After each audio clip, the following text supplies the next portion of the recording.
Okey, bismillahirrahmanirrahim. Okey, kita sambung ya. Kita sambung dengan bahagian yang kedua. Okey, tadi kita stop sampai soalan nombor 3.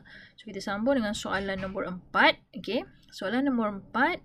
Okey, bila tengok rajah ni, ini berkaitan dengan apa? Soalan ni agak direct lah sebenarnya ya. Okey, inilah soalan garis lurus. Okey, rajah 3 menunjukkan garis lurus PQ dan garis lurus RS. PQ, so ni garis lurus PQ. Okey. Dan garis lurus RS. Okey. Dilukis pada satu satah kartes. Okey, itu je maklumat dia bagi. Kemudian dia cakap PQ selari dengan RS. Okey, PQ selari dengan RS. So, bila dia selari, apa yang mesti awak faham? Okey, kecerunan. Kecerunan diwakili oleh M. Mana kecerunan RS mesti sama dengan kecerunan PQ. Bila kata selari, itu perkara pertama yang mesti awak ingat. Okey. Kemudian ayat dia yang kedua, atau pernyataan yang seterusnya, jarak RS ialah 5 unit. So, RS, okey, RS, ni R ke S ini ialah 5. Jarak dia 5. Itu maklumat yang kedua lah dia bagi. Okey. Kemudian yang lain dalam rajah. Okey, dia bagi R, titik R di sini koordinatnya 04, titik P di sini koordinatnya 52. Okey. Soalannya ialah nyatakan koordinat S dan seterusnya cari persamaan garis lurus PQ. Alright. So, kita tengok dekat sini apa maklumat yang dia bagi secara tersurat maupun tersirat. Okey. Jadi dia bagi dah RS ni lah 5. Panjang RS, R ke S ni 5. Okey. Kemudian kalau kita perhatikan RS ini sebenarnya di sini dia membentuk apa? Segitiga bersudut tegak. Sebab apa segitiga bersudut tegak? Sebab ini dah paksi Y, ini dah paksi X. Okey. Jadi dekat sini sebenarnya awak boleh dapat satu maklumat lagi sebab dia bagi tahu bahawa koordinat R adalah 04. Makna sini adalah 4. Bila sini 4, maknanya sini ke sini 4. Jarak RO ialah 4. Bila jarak RO 4, RS 5, bila dia melibatkan segitiga bersudut tegak, ini seharusnya semua pelajar sedia maklum. Bila sini 4, hipotenus 5, sini mesti 3. Bila jarak sini 3, okey, S itu apa? S itu adalah titik pada paksi X. Dengan erti kata lain, bila mana sini OS ini 3, maknanya dengan erti kata lain, pintasan X ini adalah 3. Bila pintasan X 3, maknanya koordinat S adalah X3, Y dia 0. Saya tak langsung kita dah boleh menjawab bahawa koordinat bagi S adalah 3, 0. Okey, kita dah dapat dah jawapan bagi yang pertama, bahagian yang pertama. Okey. Kemudian soalannya ialah cari persamaan garis lurus PQ. So, bila persamaan garis lurus, ingat persamaan garis lurus ialah Y sama dengan MX tambah C. Okey. M apa? M adalah kecerunan. So, kita nak dapat kecerunan PQ. Kalau kita tengok pada PQ, cukup tak maklumat untuk mencari kecerunan? Okey, kita cuma ada satu koordinat sahaja, P. Koordinat Q kita tak ada. So, bila keadaan ini berlaku, kita mesti dapatkan bantuan ataupun talian hayat daripada garis yang selari dengan PQ. So, garis yang selari dengan PQ adalah garis RS. Okey. Dan kalau kita perhatikan hasil daripada soalan yang pertama tadi, kita dah ada koordinat bagi R 04, koordinat bagi S 30.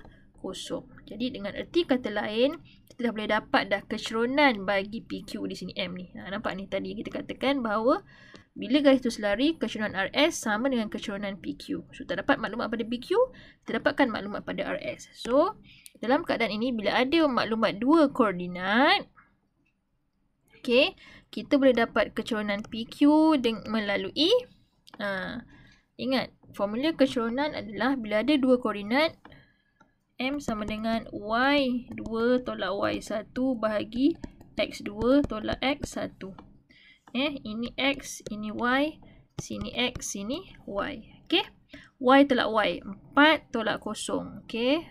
4 tolak 0 bahagi dengan X tolak X. X dia 0 kan? 0 tolak dengan X yang S ni ialah 3. So, dapat jawapan 4 tolak 0, 4. 0 tolak 3, negatif 3. Jadi, kecerunan adalah negatif 4/3. Okay. So, dekat sini, okay, saya buat sini. Kecerunan ialah negatif 4/3. So, kita dah dapat dah kecerunan M negatif 4/3. So, sekarang kita kena cari C. So, nak cari C, kita masukkan. Kita nak cari kecerunan bagi siapa ni? Apa? C bagi siapa? Bagi PQ. So, tengok pada PQ. Kita ada maklumat koordinat P tadi 5, 2. Okay, so daripada sini bermakna kita dah ada maklumat. Sini ialah M. Okay, ini M. Ini adalah X. Ini adalah Y. So, kita masukkan dalam persamaan Y sama dengan MX tambah C ni. So, kita masukkan Y dia adalah 2. Okay, M dia adalah negatif 4/3. X dia adalah 5. Okay, C yang kita nak cari. Okay, Y sama dengan MX tambah C. Okay, sekarang macam mana nak buat? Okay, cara mudah sebenarnya kita selesaikan ni dulu. Kadang-kadang pelajar tak tahu nak start kat sini kan. Okay, ni awak selesaikan. Awak tak kerti, awak tekan je kalkulator awak. So, awak akan dapat negatif 4/3 kali 5. Awak akan dapat negatif 20/3. Okay, tambah C. Okay. Awak nakkan C kan? Awak nakkan C. Awak pindahkan yang ini. Ni tolak 20. Tolak 20 pindah sini jadi tambah 20 kan. So, dia akan jadi 2 tambah 20/3 sama dengan C. Okay. 2 tambah 20/3. Kalau siapa tak kerti, saya tunjuk kat sini. Awak tekan ni. Mana kalkulator saya tadi? Ni kalkulator kan? Okay. Okay. Ni. Tadi jangan lupa kita buat ni tadi kan. Awak kena reset mode dulu. Okay. Baik, dah reset mode. Okay. Ni 2 tambah 20/3. Okay, dapat jawapan ni. Tukar pada pecahan tak wajar. Saya suka bagi jawapan pecahan tak wajar. Dapat 26/3. Okay. So, C sama dengan 26/3. Okay. C sama dengan 26/3. Okay. Dah habis belum? Belum, sebab kita tak tulis dalam bentuk persamaan lagi. So, masuk dalam persamaan. Persamaan tadi apa? Y sama dengan MX tambah C. So, ni nak bagi jawapan persamaan. Awak masukkan nilai M, masukkan nilai C yang awak dapat tadi. Okay, so Y kalau Y lah. Y sama dengan M tadi apa? Negatif 4/3. X, C tadi apa? C ni. Positif kan? Okay, just buat. Tambah 26/3. So, awak dah selesai memberi jawapan persamaan garis lurus bagi PQ. Okay. Boleh nampak ni step by step dia. Okay. Fahamkan ni. Ya, tak dapat semua. Kita jangan, kalau boleh buatlah semua. Kalau tak dapat jangan tinggal semua. Mana yang dapat tadi tu fahamkan, nak masukkan M, masukkan X, Y, dapat markah juga sikit-sikit kat situ. Okay. Alright. Okay. Soalan nombor 5. Okay, soalan nombor 5 ini. Ni topik apa ni? Ni topik graf gerakan. Ini belajar masa tingkatan 4 kan? Okay. Okay. So, ingat bila topik graf gerakan. Okay. Dia ada 2 jenis graf. Jarak masa, laju masa. Okay. Pastikan awak tengok graf tu graf apa. So, ni graf jarak masa. So, bila graf jarak masa, kita tak bermain dengan luas di bawah graf. Okay. So, tengok kat sini dia kata apa? Graf jarak masa pergerakan suatu zarah dalam tempoh masa T saat. Okay. Zarah tu bergerak bermula daripada jarak 2 meter. Ini paksi Y ni jarak kan. Okay. Jarak 2 meter. Okay. Sampailah pada jarak 12 meter. Kemudian dia pada tempoh masa ni dia stay kat sini. Maknanya sekarang ni dia berada pada satu tempat yang sama. Dia tak bergerak tu kat situ dalam tempoh masa ni. Kemudian baru dia meneruskan perjalanan sampailah ke destinasi yang dekat sini. Dalam tempoh T saat. Okey. Pada mula-mula dia start dengan jarak 2. Okey. Ini pada 4 saat. Saat keempat sampai K saat ni dia berhenti kat sini. Okey. Bila garis sama data tu maknanya dia berhenti. Okey. ataupun dia berehat. Okay. Kemudian lepas pada K saat, dia meneruskan perjalanan sampailah pada saat T. Okay. Ya. Okay. Kalau tengok dekat sini dari segi jarak, dia tak mula pada kosong tau. Dia mula daripada 2. So maknanya kalau kita tengok dekat sini, perjalanan dia sebenarnya kat sini je jarak dia. Jarak dia 30 tolak 2. Maknanya keseluruhan jarak dia ialah 28 je sahaja. Keseluruhan jarak yang dia laluinya hanyalah 28 meter sahaja. Jangan keliru pasti kau nampak dia start kat mana. Kalau start pada kosong ialah kita ambil 30. Dia start kat 2. Okay. Alright, soalan dia yang pertama A. Diberi bahawa tempoh masa zarah itu berhenti ialah 5 saat. Okay. So kat mana dia berhenti? Dia berhenti dekat sini tadi kan? Ini. Dia berhenti dekat ni. Ni. Dalam tempoh masa 5. Bermakna sini sampai sini ni 5 saat. Okey.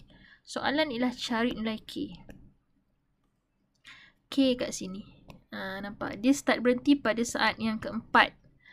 Maknanya K ni sampai saat ke berapa dia berhenti. So apa macam mana kita nak buat? K tu sama dengan 4. Tambahlah dengan 5. So dengan kata lain K sama dengan 4 tambah 5 iaitu 9. K sama dengan 9. Nampak? Benda tu logik je sebenarnya. Kena fahamkan maksud tu. Okey, seterusnya hitung laju dalam meter per saat. Jarak itu 4 saat pertama. So mana 4 saat pertama? Okey, 4 saat pertama ialah yang ini. Ni kan 4 saat. Okey, 4 saat pertama maknanya daripada 0 hingga 4. Pada 0 ke 4 mana keadaan graf dia? Ni, sini sampai sini. Okey, dia minta laju. So, apa formula laju? Laju ialah jarak per masa. Okey, so jaraknya daripada 0 sampai 4 ni berapa jarak dia? Ni sampai sini. Tu jarak dia. So, 12 tolak 2. Jarak dia ialah 10. Masa yang dia ambil 4 dah, kita ambil ni 4 saat ni. Ini bahagi dengan 4. Okey. So 10 bagi 4 awak dapat 10 bagi 4. 10 bagi 4 sama dengan 2.5. Settle. Dapat markah dah tu. Ni dapat 1 markah, ni 1 markah. Dah 2 dah. Ni tadi yang pertama tu 9 tu 1 markah lagi, dah 3 markah. Okey. Nampak mudah je soalan ni. Okey, lebih lagi boleh buatkan graf jarak masa. Memang mudah. Okey. Soalan C. Laju purata. Diberi laju purata ialah. Bila dia kata laju purata ialah, awak kena faham ni tau. Laju purata ialah. Ialah sama dengan berapa? 1.4. Okey. Tapi soalan dia apa? Cari nilai T. Okey. Ni laju purata bagi apa? Keseluruhan pergerakan tau. Okey, ingat laju purata sama dengan laju, iaitu laju purata ni merujuk kepada laju ialah jarak bagi masa. So, bila laju purata makna jumlah jarak bahagi dengan jumlah masa. Sama dengan 1.4. So, berapa jumlah jarak yang dilalui oleh keseluruhan pergerakan ni? Nampak jumlah jarak ni tadi saya terangkan ni kan? 30 dengan 2 ni maknanya 28. So, jumlah jarak dia, okay, kita tukar maklumat ni. Jumlah jarak ialah 28. Jumlah masa, nampak masa yang diambil keseluruhan pergerakan daripada sini sampai sini ialah T. Okay. Jadi, 28 per T sama dengan 1.4. Ini persamaan yang awak kena bentuk. Okay. So, kita nak dapatkan nilai T. Macam nak dapatkan nilai T? T ni pindah sini dia jadi darab. So, akan jadi persamaannya akan jadi macam ni. 28 sama dengan 1.4 T. Okay. Awak nak T sahaja. 1.4 dengan T hubungan dia apa? Darab kan? Darab pindah jadi bahagi. So, T sama dengan 28 bahagi 1.4. 28 bahagi dengan 1.4. So, dapat 20. Okey, so T sama dengan 20. Okey, boleh ni. Okey. Ni tadi soalan A. Okey, ini soalan B. Ya, ini soalan C. Okey. Okey, 2 soalan pada bahagian yang kedua ni. Soalan 4, soalan 5. Okey, fahamkan. Graf gerakan ni pun biasa masuk dalam peksa. InsyaAllah boleh buat ini. Okey. Kita sambung bahagian yang seterusnya untuk soalan yang seterusnya. Okay.